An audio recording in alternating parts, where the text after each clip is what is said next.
Permission ఇచ్చి okay. ఇచ్చిన permission reject చేసామని చెప్పి అప్పుడు లెటర్ వచ్చింది. హ్మ్. ఏది అందరు స్పీకర్లని పిలిచేసాం, బయట వాళ్ళ నుంచి అందరూ వచ్చేసి ఉన్నారు, ఓకే. చాలా ప్రాంతాల నుంచి మనుషుల్ని జనాలు వస్తున్నారు, ఏం చేయాలో అర్థం కాని పరిస్థితి.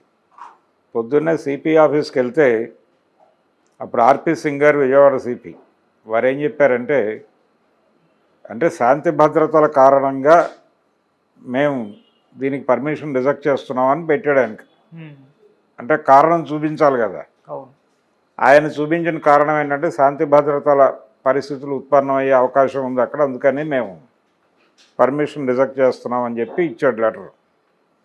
ఇదేంటండి, అది శాంతియుతంగానే జరుగుతుంది అన్నాం మేము. అంటే ఆయన ఏమన్నాడంటే, నిజమే, మీరు చెప్పేది నిజమే కావచ్చు, కానీ ఇంటెలిజెన్స్ రిపోర్ట్ ప్రకారం అక్కడ ఏదో గొడవలు జరిగే అవకాశం ఉందనేది మాకు వచ్చిన నివేదిక. ఓకే. అది కూడా తప్పని మీరు అనొచ్చు, హ్మ్.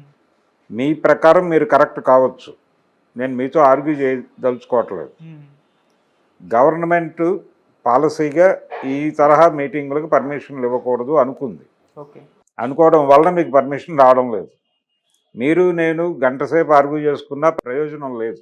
హ్మ్. సో మీరు మీటింగ్ ఇక్కడ నుంచి ఇంకెక్కడికైనా షిఫ్ట్ చేసుకోండి అన్నాడు ఆయన. సరే, ఆ తర్వాత అక్కడ ఇంకేదో హాల్ ఉంటే ఆ హాల్ బుక్ చేసుకుని ఒక కళ్యాణ మండపంలో టెంపరీగా మీటింగ్ నడిపించేసి పంపించడం అయిపోయింది. ఓకే. ఇది కండిషన్. ఇలా ఉంటుంది పోలీసుల పర్మిషన్లు. పోలీసులకు మనం పిటిషన్ పెట్టుకోవటం అనేది ఒక వెర్షన్ అయితే, వాళ్ళు ఇవ్వటం అనేది ఇంకొకటి. హ్మ్. ఇచ్చిన కాగితం ఎక్కడైనా బయటకు వచ్చిందా, థియేటర్ రోడ్ దగ్గర ఉందా అనేది ప్రశ్న. ఓకే. థియేటర్ రోడ్ మేము పర్మిషన్ అడిగామని చెప్పిన కాగితం మాత్రమే వైరల్ అవుతోంది, హ్మ్. ఇచ్చిన కాగితం లేదు అక్కడ. అవును. అంటే ఇచ్చేస్తారులే అని అనుకున్నారు వీళ్ళు, ఇవ్వలేదు వాళ్ళు. ఇవ్వకపోవడానికి వాళ్ళ దగ్గర రీజన్స్ ఉన్నాయి, మేము అక్కడ క్రౌడ్ని కంట్రోల్ చేయలేము అని. రెండోది, చాలా క్లియర్గా వాళ్ళు మాట్లాడుతోంది ఏంటంటే, అది 2 థియేటర్ల కాంప్లెక్సు, అక్కడ ఉన్నది ఒకటే మార్గము, అంటే వన్ వే అనేది వాళ్ళ ఉద్దేశం ఏంటంటే ఇన్ అండ్ అవుట్ ఉంది అంతే.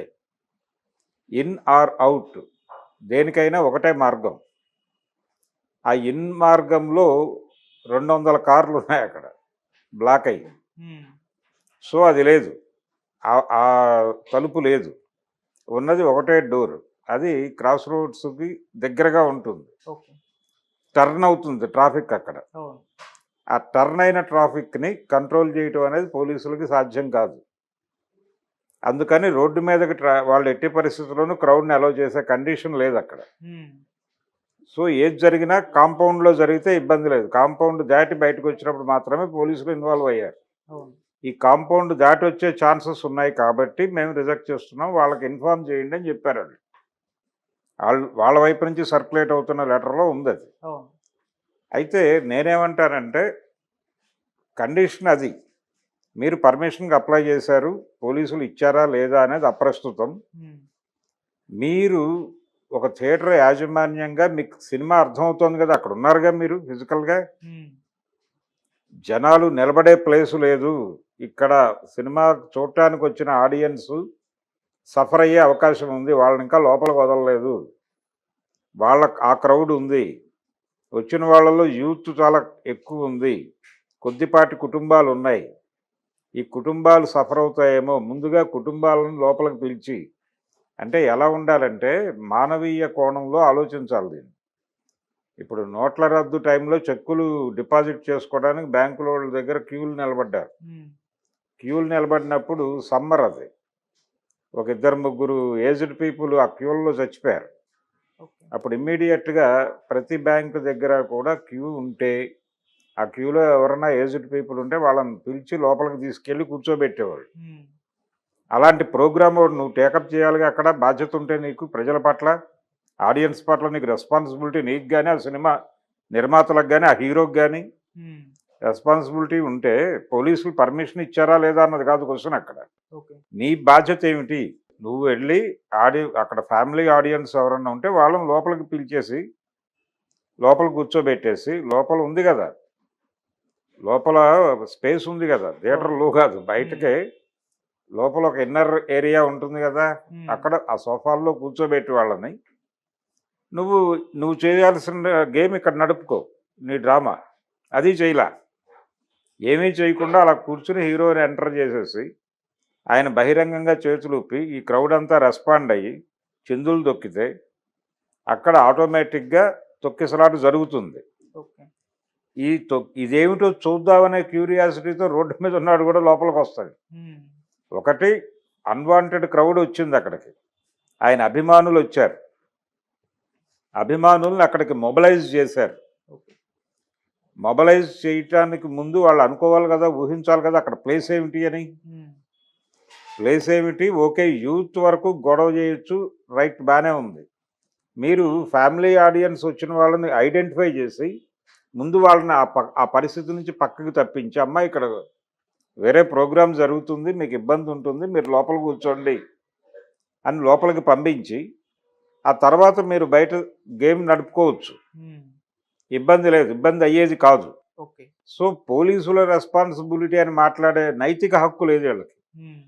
లీగల్గా ఆర్గ్యూ చేయొచ్చు, కానీ వీళ్ళ కంటితో వీళ్ళు చూస్తున్నారు కదా, వీళ్ళ స్పృహ ఏమైంది, వీళ్ళ బాధ్యత ఏమైంది టువర్డ్స్ ఆడియన్స్. ప్రేక్షకుల పట్ల నీకు ఉండాల్సినటువంటి దయా దాక్షిణ్యాలు ఏమైపోయినాయి. నీకు ప్రేక్షక దేవుళ్ళు అని మాట్లాడతావుగా తెల్లారు లేస్తే, ఆ ప్రేక్షక దేవుళ్ళ మీద నువ్వు దాడి చేయిస్తే ఎలాగా.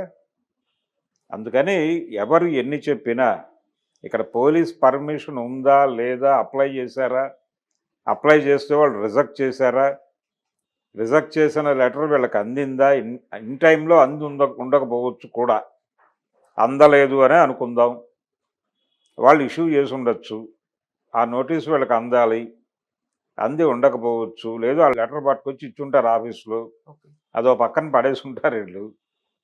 ఏదైనా జరగడానికి స్కోప్ ఉంది, అంటే మనం బాధ్యతగా ఉంటే అది జరగదు. ఓకే. అంటే ఇలాంటివి జరుగుతూ ఉంటే ఇది పెద్ద ఇష్యూ అనుకోలేదు, ఇష్యూ అవుతుందని అనుకోలేదు, అది అనుకోవాలి.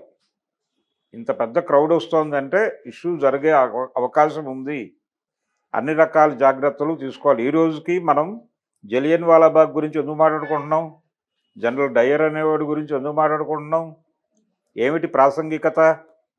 ఆ రోజున వాడు తలుపులు వేసేసి లోపలికి సైన్యాన్ని పంపించి జనాలను సావగొట్టాడనే కదా మాట్లాడుకుంటోంది ఈ రోజుకి. మీరు చేసింది అదేగా. మీరు పర్మిషన్ అడిగారా లేదా, ఇచ్చారా లేదా అన్నది కాదు. సో ఓకే పోలీసులు తప్పు చేశారనే అనుకుందాం, పోనీ మీ స్పృహ ఏమైంది. అవతల వాడిని విమర్శించేటప్పుడు వేలు చూపించేటప్పుడు 3 వేళ్ళు మీ వైపు తిప్పుంటాయి. అందుకని నేనేమంటానంటే ఇవన్నీ కాదు, ఓపెన్గా వాళ్ళు తప్పు చేశారు, ఆ తప్పుని అంగీకరించడానికి వాళ్ళు ఇప్పటికీ తన్నులాడుతున్నారు, కొట్టుకులాడుతున్నారు. ఇది తప్పు, దీన్ని ఖండిస్తున్నాను, నేను పర్సనల్గా ఖండిస్తున్నాను దీన్ని. ఓకే. ఏ రోజున అల్లు అర్జున్ తన ఏ ప్రసంగంలో కూడా మా తప్పు కూడా ఉండొచ్చు అనే మాట అంటలా. అంటే ఆయన ఏదో శిక్ష పడిపోతుంది, జీవిత శిక్ష వేసి అండమాన్ జైలుకి పంపించేస్తారన్న బిల్డప్ ఇస్తూ ఉండుండొచ్చు, కానీ అది కాదు వాస్తవం. అంటే దీనిలో చాలామంది ఇన్వాల్వ్ అయి ఉన్నారు. రేవంత్ రెడ్డి చాలా స్పష్టంగా చెప్పాడు, ఈయన A11గా ఉన్నాడు, ఈయనే నేరం చేశాడని మేము అనటం లేదు, ఈయనతో పాటు ఇంకా 11 మంది ఉన్నారు పైన, వాళ్ళల్లో ఎవరైనా చేసి ఉండొచ్చు కదా అని అన్నాడు చాలా డెమోక్రటిక్గానే. దాన్ని విమర్శించక్కర్లేదు, దాని మీద కూడా కాన్సన్ట్రేట్ చేసి దాడులు చేస్తున్నారు, కానీ అది కరెక్ట్ కాదు. వీళ్ళకి విషయం అర్థమవుతున్నట్టే ఉంది, అర్థం కానట్టుగా వ్యవహరిస్తున్నారు.